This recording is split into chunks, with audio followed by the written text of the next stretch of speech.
अस्सलाम वालेकुम। अली और मरहूम शो के एपिसोड 4 में आपका स्वागत। आज है 18 अप्रैल, वर्ल्ड हेरिटेज डे। तो उस पे हम करेंगे सहर हासिल गुफ्तगू। तो मरहूम, आज क्योंकि वर्ल्ड हेरिटेज डे है तो आपको विरसे में कितने प्लॉट मिले हैं? देखिए जी, मुझे कोई नहीं मिला तो बंद करें। तो आप किस मुंह से एक्सपर्ट बन के इस शो पे बैठ गए हैं हेरिटेज के ऊपर? देखिए जी, ये बेसिकली ना मरहूम हेरिटेज डे नहीं है, ये वर्ल्ड हेरिटेज डे है। तो बेसिकली तो वर्ल्ड को भी हेरिटेज में कुछ खास नहीं मिला, तो उस हिसाब से हम मतलब दोनों ही बैठ गए। मुझे एक चीज़ की समझ नहीं आती कि ये मतलब एक तरफ हेरिटेज को मनाया, सेलिब्रेट किया जाता है, दूसरी तरफ हम शेखों को कहा जाता है कि जी कंजूसी ना किया करो। भाई हमें विरसे में कंजूसी मिली है। मेरा मतलब है कि बिल्कुल शेख साहब आप सही कह रहे हैं, लेकिन मुझे असल बात जो समझ नहीं आई ना, वो आपने ये कहा है कि मुझे एक बात समझ नहीं आती, बाकी गल्ला तो समझ आ गई है ना सारी। फिर उसमें एक और चीज़ ये कि जब भी आपके मुंह से है निकल गया था हल्का सा, वो इसमें भी कुछ शर्मिंदगी वाली बात नहीं है भाई, जो विरसे में मिला है। जी बिल्कुल ऐसे ही है। हमारा मसला ये है कि हम जो है ना अपने विरसे से घबराते हैं कि भाई हम ये हैं, हम ये दिखाने से, और ऑब्वियसली शर्मिंदा होना बनता भी है, बात भी कुछ कहीं कहीं पे आ जाती है शर्मिंदा होने वाली, लेकिन ओन करना चाहिए कि भाई यही है, मतलब डिटापा जिसे कहते हैं, डीटा जाना चाहिए, कोई बात नहीं है। और हम हालांकि हमें बिल्कुल एक तो ये कि हमें पता नहीं क्या शौक है कि हम दूसरों की जो जीत है उसको अपना के बताते हैं कि ये हमने किया था, ऐसा होता है। और अक्सर हम दूसरों की चीज़ों पे शर्मिंदा भी हो रहे होते हैं कि ये भी हमारे साथ हो गया था। हालांकि आप देखें ना, अगर हम देखें अपने आप को, हम सब कॉन्टिनेंट का समझें और हम बाहर वालों की जीत और हार को ना अपनाएं, तो हमारा तो बड़ा अच्छा ट्रैक है। हमने ज़िंदगी में कभी कुछ किया ही नहीं। हम मैं बेसिकली देखें, एक बड़ी मेरी खूबसूरत सी एक ज़रबुल मिसल है कि काम काम एंड जस्ट काम, you don't need to do anything. तो बेसिकली अगर आप इस पे अमल करेंगे तो आपको हमारे बड़े सगीर की पूरी हिस्ट्री खुल के सामने आ जाएगी। हमें बेसिकली शांत लोग, हमें नहीं ये कि जनाब ये वैक्सीनेशन बना दो, वो बना दो, दरम्यान में कोई ना कोई चवल उठ जाता है, लेकिन हम पूरी कोशिश करते हैं कि उसे ऑन ना करें। अब जो वो ऐसे जो लोग हैं जिन्हें हमने ऑन नहीं किया, अगर वो हम नाम लेते हैं तो कमेंट इस तरह के आएंगे कि हमें ख्याल बेड़ा गर्क हो जाएगा, अनसब्सक्राइब करने वाले ज़्यादा आ जाएंगे। नहीं नहीं, ये बात बिल्कुल ठीक है कि एक तो पीछे कुछ ऐसा है ही नहीं जिस पे हमें फ़ख्र हो। तो हमारा तो नेशनल एंथम ही वो है ना कि आज पुरानी राहों से कोई मुझे आवाज़ ना दे। क्योंकि आपको याद होगा कि शालीमार गार्डन्स में बड़ा ही ज़बरदस्त उनका वाटर मेन था सड़क के ऑपोजिट। हाँ जी, वो खूबसूरत भी बड़ा था और वो मुग़लों के दौर की इंजीनियरिंग का एक शाहकार था। बिल्कुल। तो मियाँ साहब वाले दौर में हमने उसको पन के तो वहाँ पे डोंकी पंप लगा दिए थे। हमने कही जिद्दत, सर जिद्दत भी कोई चीज़ होती है, जाहिर बात है। ये आपने सुना होगा, जो छोटे मियाँ साहब हैं उन्हें जब एतराज़ किया गया था कि मेट्रो बना रहे हैं, चुबुर्जी गिर जाएगी, 400 साल पुरानी है, तो उसने कहा था नहीं बना देंगे। तो भाई आप क्यों तामीर नौ से डर रहे हैं और तर्ज कोहन पे अड़ रहे हैं? मंजिल यही तो कठिन है कौमों की जिंदगी में, आपको समझ नहीं आ रही। अब ये देखिए ना, कितनी मजे की बात है, हमें वो फवारा मिला था वर्षे में और हमारी आने वाली जनरेशन को डोंकी पंप मिलेगा। तो बेसिकली ना हम ह्यूमर पसंद करने वाले लोग हैं, हम ह्यूमर क्रिएट कर रहे हैं। हाँ। हम वो वाले लोग नहीं है कि मरासियों की तरह बैठ के जनाब ह्यूमर कर रहे हैं, हम क्रिएट कर रहे हैं। बड़ी बड़ी आप नहीं समझेंगे अभी। अच्छा। हाँ, देखिए ना कि अगर आप हेरिटेज में जाएंगे तो क्रोकोडाइल्स होते थे, अब क्रॉक शूज आ गए। जी बिल्कुल ऐसा ही है, सही बात है। तो हम हर वक्त हमारी निगाह है सामने की तरफ, हम पीछे मुड़ के देखने वाले के जनाजे पे भी नहीं जाते। सर जरूरत ही नहीं है, पीछे मुड़ के देखने की जरूरत है ही नहीं। पीछे से आवाज आ जाएगी जब आनी होगी, वो मसला नहीं है। और मैंने वो ये भी सुना है कि जब आप किसी को दफना के जा रहे हो और आपको पीछे से आवाज आए तो मुड़ के कभी नहीं देखना। लेकिन ये रिस्क लिया भी जा सकता है, हो सकता है कि वो बताना अच्छा मजा है क्या, मुड़ के वापस आ जाए, कई 100 सालों बाद पता लगे, किताब में लिखा जाए कि वो मुड़ के बताने लगा था कि 25 करोड़ के हीरे कहाँ हैं, और लेकिन उसने मुड़ के नहीं देखा। ओ भाई, इसलिए मुड़ के देखना कभी कभी जरूरी होता है। हो सकता है हेरिटेज में कोई अच्छी चीज हो, वरना वो तो आपने सुना ही होगा ना, वो जो मरते मरते यूं इशारा करता है, उसको बड़ी मुश्किल से 15 करोड़ का टीका लगवाते हैं, उठ के बाबा कहता है 2 काशी लगा दे। हाँ। लेकिन अच्छा हेरिटेज, एक तो मुझे ये बताएं कि क्या ये सिर्फ बिल्डिंग्स होती हैं या कोई बातें शातें जो ये जो होती हैं हमारे बड़ों की, ये भी देखिए का हिस्सा है? हाँ नहीं, वो अब देखिए ना, ये यूनिसेफ वगैरह, यूनेस्को वगैरह तो हेरिटेज में ही डालते हैं, फोक डांस को भी, म्यूज़िक को भी, और हैंडीक्राफ्ट्स को भी। और लेकिन फिर भी बात, क्या ज़रूरत है बैठ के माटी वाले लट्टू बनाने की जब प्लास्टिक वाला बे ब्लेड चलता है? तो ये भाईजान आपकी बात बिल्कुल ठीक है। तो वही बात है, तामीर नौ से डर रहे हैं हम लोग बेसिकली। अच्छा मुझे ये बात बताएं कि अगर एक आदमी कोई अपनी हेरिटेज में कुछ छोड़ के मरता है विरसे में, तो वो भी हेरिटेज ही होगी या वो कुछ और है? अब विरसा तो वही होता है। आप देखिए ना, पूरी दुनिया को पता नहीं क्या मुसीबत पड़ी हुई है हमारा विरसा बचाने की। अब अरबों डॉलर या रुपए लगा के उन्होंने वो ग्रेटर इकबाल पार्क बना दिया है कि हमारी जो उधर फोर्ट है और साथ गुरुद्वारा है, ये सारा कुछ को पोल्यूशन की वजह से जो नुकसान हो रहा था तो वो ना हो। वो तो होगा वो तो होगा। तो खैर हमने नहीं माइंड किया, एज लॉन्ग एज वो पैसे भेज के काम करवा लेते हैं यहाँ पे तो वो करते रहे। लेकिन पता नहीं उनको क्या प्रॉब्लम है। वैसे अच्छे लोग हैं, हमें पैसे देते हैं। हाँ सही है। तो अगर मैं उन्हें कोई पिटीशन डालूं कि मेरा कुछ जाती हेरिटेज है वो जाया हो रहा है, तो क्या वो मुझे फंड करेंगे?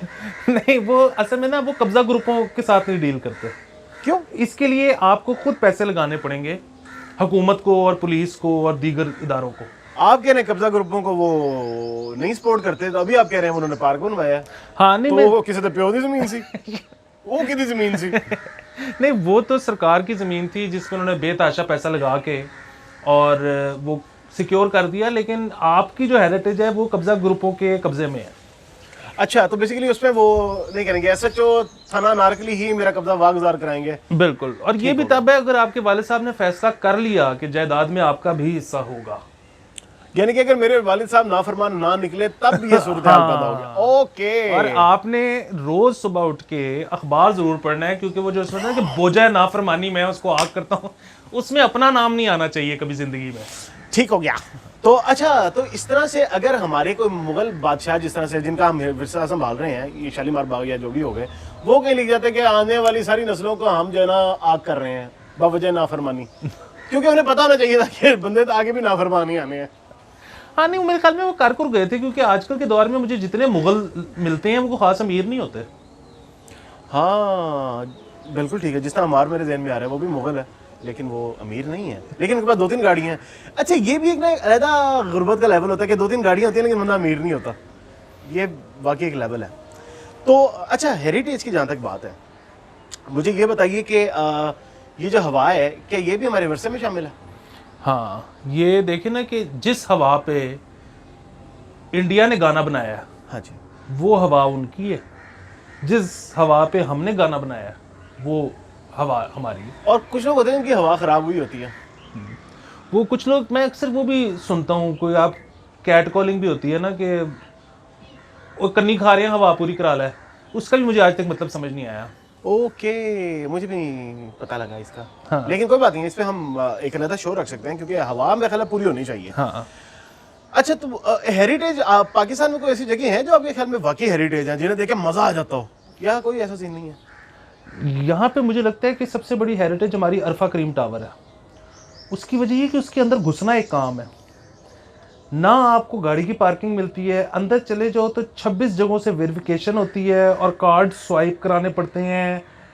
पता नहीं अंदर क्या हो रहा है। मैं बड़ा सोच के, मुझे होता है अंदर जाने का शौक कि अच्छा। क्या कर रहे हैं जहाँ पे मुझे इजाज़त नहीं है जाने की। तो आपने क्यों देखिए ना, हेरिटेज को बेसिकली तो संभालना ही होता है ना। वो संभाल रहे हैं कि जितने लोग आएंगे खराब होगी।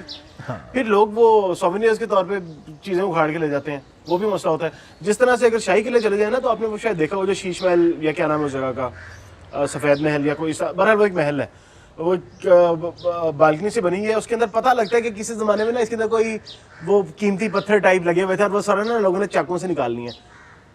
मतलब आप ये सोचना चाह रहे होंगे कि मुझे कैसे पता है कि चाकू से निकलता है? नहीं, मैं ये नहीं सोच रहा, लेकिन मैंने एक और चीज़, थोड़े दिन पहले मैं ज़िंदगी में पहली दफ़ा रावी वाली बारादरी गया। बड़ी वेल केप्ट, पौधे से लेके हर चीज़ बड़ी कटिंग हुई हुई, सब कुछ बड़ा ज़बरदस्त। लेकिन आयशा लव जुबैर मुझे वहाँ पे हर दीवार पे मिला। वाह वाह वाह वाह वाह वाह। तो मेरे ख्याल में किसी दिन वहाँ चल के तकाबुली जायज़ा करें जी जी।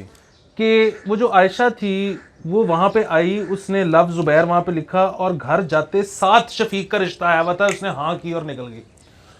ओह, लेकिन आयशा लव जुबैर वहां पे अमर हो गया बारादरी पे। अच्छा, लेकिन फर्ज कर लें कि आयशा और जुबैर की शादी हो गई और उनके बच्चे हो गए हैं, तो क्या उन्होंने हेरिटेज क्रिएट नहीं कर दी अपने बच्चों के लिए? नहीं, ये नहीं हुआ ना, क्योंकि अगर ये हुआ होता तो आयशा सबसे पहले होती, वो जाके वहां पे मिटाती।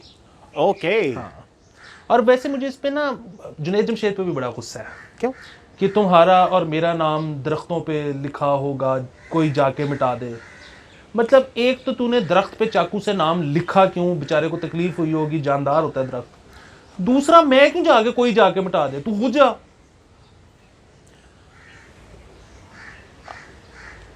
यार आशिक बंदे ने और काफी सारे काम करने होते हैं, वो अपने नाम मिटाने लग जाए। मतलब मजनू क्या है कि मैं सारा सारा कल ही फिरना है, ऐसा नहीं हो सकता। मतलब कोई डेलीगेशन ऑफ पावर एक चीज का नाम ये होता मुझे है। ना आशिकों की भी आज तक समझ नहीं आई कि दिल ढूंढता है फिर वही फुर्सत के रात दिन। भाई जे नहीं सो वेले ते नहीं सी करना इश्क, जे नहीं सी जाके मिटान दा टाइम ते नहीं सी लिखना दरख्त ना।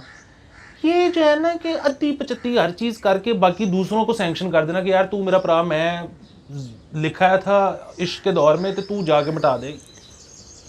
अच्छा, कोई एक ऐसी चीज दुनिया में, कोई ऐसी चीज बता दें जिससे आप राजी हो, जिससे आप आवाज हार ना हो, कुछ है ऐसा? मतलब कुछ ना कुछ होगा ऑब्वियसली। बस आपको हो सकता है दाल चावल बड़े पसंद हो। नहीं नहीं, देखे ना, बात फिर वही है, अगर कोई चीज़ मेरे साथ वारदात हो रही हो तो मैं उस पर राज़ी भी हूँ, मुझे समझ भी आता है। किसी और चीज़, अब वो इस वक्त दुनिया इतनी एक्साइटेड हुई हुई है कि वो मायरा खान ने कह दिया है टीवी पे या पता नहीं इंटरनेट पे कि मुझे आजकल मोहब्बत हुई हुई है। भाई मैं तो नहीं उससे मिला पिछले कुछ अरसे में, इसका मतलब उसको मेरे से तो नहीं हुई हुई। बिल्कुल सही है, तो खसमा नु खाए जो किसी और ना लेते, ये बात तो सही है, बिल्कुल ठीक है। इसमें एक्साइटमेंट वाली कौन सी बात है? ये बात वैसे वाकई सही है, बिल्कुल ठीक है। तो ये बेसिकली वही वीडियोस के तबादला ख्याल की बात है जिस पे हम कुछ दिनों में बात करने वाले हैं। ठीक हो गया। तो अच्छा, बात सिर्फ इतनी सी है कि क्योंकि हमें विरसे में ज़्यादा कमर्शियल प्लॉट भी नहीं मिले, रेजिडेंशियल भी नहीं मिले, गाड़ी भी नहीं मिली, तो हम क्यों कौम से खिताब कर रहे हैं? मेरे ख्याल में चलते हैं। सर कुछ और लोग भी हैं जिनके पास कहने को कुछ नहीं होता, फिर भी वो कौन से खिताब करते हैं? वो क्यों खिताब करते हैं? करते हैं, वो खिताब करना एक बाकायदा काम होता है। हाँ, ये भी है। हाँ बिल्कुल ठीक है, लेकिन खिताब सुनते रहे, हमारा बहुत जरूरी है। आपको जो जो चीज़ हमारे प्रोग्राम में मिलेगी ना, वो आपको मिल नहीं सकती, क्योंकि ना हम कोई आम लोग नहीं है। आपने ये नहीं समझना कि ये आम लोग हैं, ऐसा नहीं है ना। हाँ नहीं, वो पता नहीं क्या कुछ होता है तो फिर गौहर पैदा होता है। वो होता हैशटैग गौहर। ठीक हो गया, ठीक है भाइयों, ओके हो गया। फिर सब्सक्राइब करें, नहीं तो बड़े अफसोस की बात है। और वो ये जो ट्विटर वाले हैं ना भाई ज़रात, वो जो लाइक कर देते हैं, और साथ ही आरटी का बटन है, लाइक क्यों कर रहे हो, उसका मुझे क्या फ़ायदा है? प्लीज